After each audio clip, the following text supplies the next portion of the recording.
Hello and welcome to some more Star Citizen. I wanted to talk about some of the more major talking points of the PC Gamer full magazine and follow-up articles looking at 3.0's gameplay, insurance, theft, door locks. We've already discussed part of that magazine in a previous video, which I'll link below, so we won't cover some of those bits that we've already talked about. But there was also a statement made on the production schedule for 3.0 with delays and targets by Will Soulcrusher Leverett, so we will check that out as well afterwards. So PC Gamer article in regards to the 3.0 press demo that PC Gamer played. It had outposts on moons where you could spawn vehicles and ships, which means that you are going to be able to make use of the Urza, Nox, Dragonfly and Greycat, even if you're unable to transport them to the surface of moons in 3.0. They mentioned getting attacked by 2 CIG employees on Nox bikes during their alpha demo, and note how effective the use of the shoulder-mounted railgun was at taking them out. This is a very important thing to me. Effective personal anti-vehicle weapons, and to some extent weapons that can maybe take on smaller ships, or at least make smaller ships think twice from attacking you from the air. Having these kind of anti-tank weapons and weapons that a infantryman can use is very important for the combined arms nature of Star Citizen on planets and moons, because you don't want ships to just come in every situation and wreck people. And there will be other vehicles that are going to go in the game, some of which are going to be anti-air, some of which are going to be quite hardy. There's going to be static installations and that sort of stuff as well, but it's nice to be able to have some form of defense as a infantryman. Something quite important that PC Gamer noticed in their alpha press demo was that ship door locks were in, or at least they were able to see them. The ability to lock your ships, at least to some extent, and protect it from theft. And this may very well be an R version of the Alpha 3.0 build, so door locks will give you some control over who can board your ship. In the future, this will also evolve into combination locks and like a Rust-style keypad as well as possibly scanning systems to allow certain players to board automatically once you've given them permissions. There is also going to be a full permissions system allowing for certain players and NPCs to have access to certain doors, systems, consoles, weapons, turrets, and what they can do with them. You're basically, as the owner of the ship, you'll go, this guy can use this console and use these features on this console. Stuff like that. Again, all of these locking mechanisms will have ways to counter them for a prospective hacker or attacker. Keypads can be hacked. Explosives can be used to blow open a door. If your ship is stolen, you can file an insurance claim. The insurance system is getting a bit more depth in 3.0, but this is going to continue to evolve. Star Citizen wants you to be invested in your ship and your mortality as your player. Star Citizen is moving towards systems that encourage players to repair and survive rather than zerg and respawn. With insurance, at the moment, the current thinking is that you'd pay a deductible fee to expedite the replacement of your ship. Alternatively, you can wait a certain amount of time, and then that deductible will decrease until your ship will be replaced for free. Repeatedly making claims would make your deductible increase too. For 3.0, it's kind of irrelevant as all ships are assumed to have insurance. You're going to get the base ship back if it's destroyed. Upgrades and components that you've changed will be lost though in the future you're going to be able to get supplemental insurance for these upgrades. Lifetime insurance basically means that they're not going to be upped with your premiums after a certain period of time, so effectively lifetime insurance will save players some money. Insurance can and will be encouraged for players to buy with in-game funds. This will help stimulate the economy, amongst other things. But theft, so ships are going to be stolen, and you're going to be claiming with that insurance for theft. So filing a claim for theft on a ship has some additional gameplay elements. The stolen ship will be seen as still at large and basically considered hot. Its VIN or ID number will be known as a stolen ship, and AI security forces, in most situations, will be aware of this. Selling a stolen ship or landing at certain zones or flying near certain zones will be difficult because of that, though some players or NPCs might want to pay for the ship, while other options would be to strip down the ship or salvage it. CIG, however, admit that there is a possibility for insurance frauds, but as I said earlier, the system is evolving for insurance. They're going to try and make a robust insurance system and theft system as well, so that kind of mechanical fraud is extremely hard to do, hopefully eliminating all but the most extreme edge cases. And it depends on what they want that kind of insurance fraud to be. It might be seen as an abuse of the game and bannable or something. It might be seen as a mechanic, or it might be seen as emergent gameplay and like, oh, wow, that was quite clever the way they did that, and when they can iron it out afterwards. I'm interested in seeing what you think about insurance fraud, people sneakily getting ships to each other and that sort of stuff. Fully in-game, obviously. Yeah, put your comments down below, tell me what you think, tell me what you would do to solve it. I'm very interested in people's opinions on that. If someone does a really clever way of doing some form of insurance fraud, because you've got to remember these ships are going to be hot still, you might only be able to salvage them. I mean, you're not going to be able to like go, oh, well, I've got a Bengal now flying around. I gave that to my mate. That's going to get smashed apart by AI NPCs if you did it in a certain systems. Like they just go, right, well, here's the ship, let's go blow it up. But we'll have to wait and see exactly how that all plays out. A couple of other things that they briefly mentioned as well. Eating and drinking. They've talked about this before, CIG. It does seem to still be a thing that they've planned. We don't know the extent of these light survival mechanics. It might just be aesthetic or roleplay. It might give you a minor buff, eating and drinking. It might just be for NPCs that you need to have on ships that they're on, like with large crews. You have to have a mess hall and you have to have supplies for it, something like that. It's unlikely to be essential for players to have to eat to live, but we'll have to, again, wait to see exactly what they do, because they do have all these cool eating and drinking like animations, and I think that they want this usable system and they want all these cool further blending, all these clever techniques that they've got now with all these usables and eats and drinks and stuff at the bars and vessels, that they want to actually make players try and actively participate with that. Homesteads and bases as well will eventually be in game. You're going to be able to build bases on planets and moons, set up industry or org headquarters, lots of different things you're going to be able to use bases for, and that's going to be quite an important and in-depth mechanic. I'm very much looking forward to homesteads and bases. I'm not sure when that's going to be. Hopefully by end of the year, maybe 3.1. That's when we're going to start to see cool stuff like that.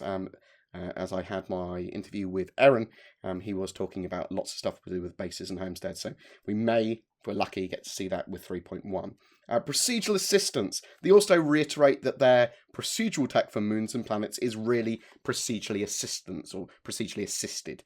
They have artists basically go over all of the planets and moons, really bringing them to life, and they don't want just an algorithm to sort out everything. We've talked about the artists' kind of brush on everything, and that's what they're doing with all these planets. They're a million times like more detailed than that of No Man's Sky, for example, which just lets the algorithm handle them. In some other news, it's no secret that Star Citizen has seen it more than its fair share of delays. The production schedule gives people relatively up-to-date information on the internal schedules, timelines and plans for Star Citizen, and eventually that will also be for Squadron 42 and other patches in the future as well. But people do get annoyed at those delays. So CIG have made a comment on their production schedule and the delays. Will Soulcrusher Leverett, who works for CIG, basically made a statement, and I will read it all out to you. Our production schedule updates that you see are right out of the same software that our production team uses. No edits, no censors, no marketing spin. 1. We've created this as a service to you to keep you informed of what we're working on, with a goal of providing estimated date ranges. 2. As with all estimates, these can change. When venturing off into uncharted territory, one does not always see or know all of the challenges ahead of them. There are often complete unknowns which don't present themselves along the way until they do. 3. We've pushed far past the technological boundaries that were previously considered impossible to build the foundations of the Star Citizen universe. Working on 3.0 has certainly introduced variables and challenges that we could have never anticipated, and these just do not always cater to a tidy date on a calendar. 4. As gamers, we are conditioned to consider all dates as static points in time that we can wrap our heads around and plan for in advance. Now, the nature of this project does not neatly fit into the mould due to the complexity of what we're building, and with what we've learnt about what's possible and needed along the way. These date ranges are dynamic according to the challenges presented to us at the time, and we actively maintain that to keep you up to date. 5. The scope of 3.0 is not insignificant, as Chris discussed in his letter from the chairman the road ahead. It introduces a level of tech and infrastructure that's an order of magnitude larger and more complex than all of our previous versions combined. There are thousands of new assets, millions of entities to manage, new UI, new features, multiple new backend services, etc., all being introduced into 3.0. 6. Integrating all of this is revealed to be much more of a bug-fixing project than anticipated, which obviously reshapes those estimates and changes those dates. Hammering in the level of polish that we've not aimed for before requires an additional adjustment of these dates. 7. There's certainly no malice behind it, and anyone that makes that claim is providing an uninformed opinion. Ask any project manager or developer who worked on sophisticated software or has been involved in a complex project with lots of dependencies and moving parts. They'll gladly share how challenging a task of estimates can be. 8. The heroic efforts of those creating and maintaining the production schedule should be commended. They represent our efforts to keep up with this complex and ever-evolving ecosystem and work tirelessly to keep you up to date through regular sweat and tears, and I think I saw some blood once. It's its own massive behemoth of a project, and they do it each week for you. It's just not in our DNA to hold updates and content back. We simply do not do that.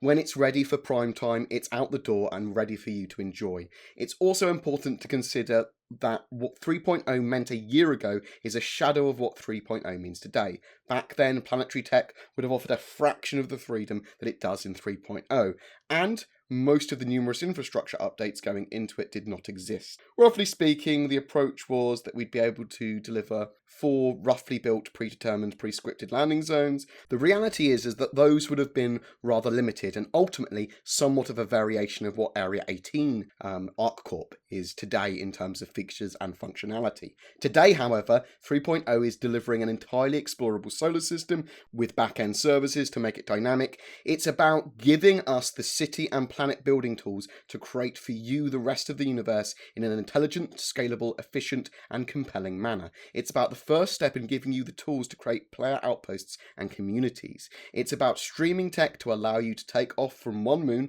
fly across the system, and land on an entirely different moon. They're driving a sweet freaking buggy out of the back of your ship to race around the entire planet, all without a loading screen. It's about the ability to buy what's on your web inside kiosks. It's about the usable turret gameplay and items 2.0 so that you can customize your own ship with new components. It's about picking up objects and cargo so you can haul commodities across space as a trader and merchant. It's about gutting a single player engine to support thousands of players. It's about infrastructure that we needed to develop because there are no off-the-shelf solutions for building an immersive experience like no other. And that's just a part of what 3.0 is. The entire company is working feverishly to get 3.0 out to you.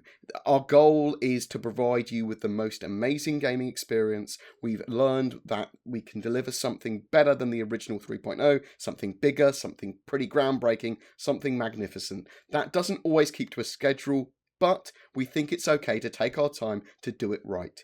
Happy Sunday, everyone. Will Soulcrusher Leverett, Director of Player Relations. I think the schedule report is one of the best things to happen with the open development of Star Citizen. Having the individual tasks known, seeing their internal target dates, and seeing this involved with delays, additions, changes, completions, it's all pretty cool. However, it does cause disappointment when those targets aren't met. But that's a price I'm willing to pay to have that schedule report there. Eventually, Squadron 42 will be getting put on the schedule report, as will Alpha 3.0, though with the Delta patches set to be released with Alpha 3.0, the style of patches should be much more fluid, and CIG basically suggested a while ago that content drops would be done as they're ready, so hopefully this will mean that they can do that, meaning that we'll get ships, planets, mechanics, weapons, balance changes, all of them as soon as they're ready. Much more rapid iteration of changes like that.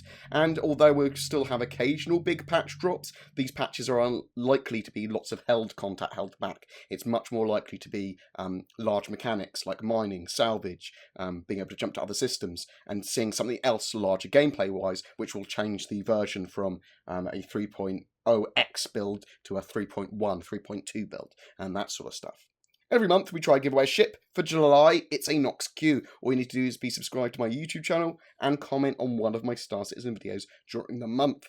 Any questions about Alpha 3.0 or Star Citizen in general, or anything really, I'm going to pick a winner for that Nox Queue tomorrow at the end of the day. I've got lots of work to do, but I'll do it at the very end, so you'll have until then to attempt to win that. And then we'll have another ship giveaway, or vehicle giveaway or something. A special thank you to my Patreons who allow me to create the amount of content I do. If you are interested in becoming a Patreon, check out the links below. Everything else we've talked about is in the links below and in the comments and all that sort of jazz as well, just below us. Please don't forget to like and subscribe as well, and I will see you in the verse.